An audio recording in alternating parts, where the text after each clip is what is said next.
네, 요즘 김장하려고 장 보러 갔다가 껑충 뛴 먹거리 물가에 한숨을 쉬는 서민들이 많습니다. 전 세계적인 추세라고는 하지만 올라도 너무 오르는 거 아니냐 하는 지적이 많은데요. 저희 취재진이 추적을 해보니 유통 과정에선 거품이 많이 끼어 있었고 정부 정책에도 문제가 있었습니다. 장서윤, 공다솜 기자가 차례로 전해드립니다.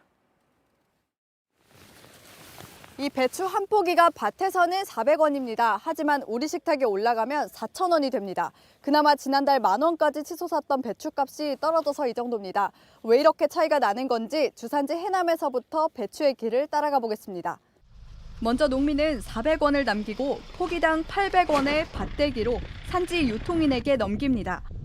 농기계에 들어가는 기름이 경유다 보니까 경유값이 너무 많이 올라가지고 산지 유통인은 수확한 배추를 서울의 경매장까지 운반해서 1,100원에 내놓습니다. 300원의 차익을 본 겁니다. 지금 밤 11시가 넘은 시간인데요. 제 뒤로 배추 경매가 한창입니다. 경매사는 더 올려, 중도매인은 더 내려 이러면서 배추의 도매가가 결정됩니다. 그런데 이때부터 단계를 거칠수록 마진이 커집니다. 경매를 거친 배추 한 포기는 1,700원으로 껑충 뛰었습니다. 이후 소매상은 도매상에게 2,500원에 구입해옵니다. 소비자에게 팔 때는 1,500원을 붙여서 4,000원에 팝니다. 농장을 떠난 배추는 도소매를 거치면서 가격이 4배로 불어났습니다.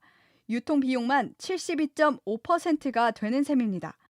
도소매상들은 배추값이 더 떨어질 때를 대비해 마진을 챙겨놔야 한다고 말합니다. 한 차에 1,000만 원이 갔을 때하고 지금 저는 300만 원 갔을 때하고 3분의 1, 4분의 1밖에 안 되니까 수수료 수입이 경영이 어려워지는 거죠.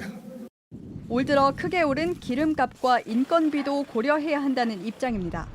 하지만 이런 마진이 적정한 것인지 정부가 먹거리 유통 구조를 따져보고 거품을 빼야 한다는 게 전문가들의 지적입니다. JTBC 장서윤입니다.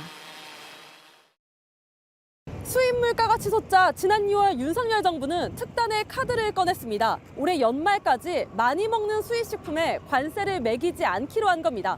대표적인 게 뱃길을 통해 컨테이너로 들여오는 수입산 돼지고기인데 7만 톤에 한해 최대 25%인 관세를 없앴습니다. 하지만 지금까지 통관된 물량은 계획했던 양의 23%에 불과합니다.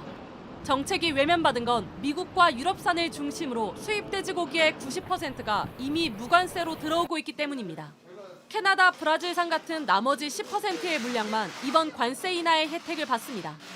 무관세를 한다는데 그거는 시장에 아무 의미는 좀 없는 것 같고 물량 자체가 작기 때문에 실제 수입육 업체의 냉동 창고엔 미국과 유럽산 돼지고기가 가득합니다. 브라질이나 캐나다 같은 경우는 한 10에서 15% 정도 그 정도 품목을 수급을 하는 것 같아요. 인지도가 좀 많이 떨어지는 편이긴 합니다. 할당량이 남아돌게 된 건 정부가 수요 조사를 제대로 안 한 탓이 큽니다. 애초 관세 혜택 대상으로 5만 톤을 배정했을 때도 수요가 많지 않았는데 또다시 조사도 하지 않고 2만 톤을 배정한 겁니다. 이 때문에 도매 가격은 떨어지지 않았습니다. 소비자들이 살 땐 어떨까요? 소매 가격이 100g당 1,450원대였던 수입 삼겹살은 현재 1,550원을 넘어섰습니다. 정부가 수입 돼지고기 가격을 잡겠다고 나섰지만 정작 소비자들이 느끼는 수입 물가 부담은 그대로인 겁니다. 전문가들은 이런 땜질식 대책 대신 수입 돼지고기보다 수요가 많은 국내산 돼지고기를 취약계층이 싸게 사도록 지원하는 게 더 효과적이라고 지적합니다. JTBC 공다솜입니다.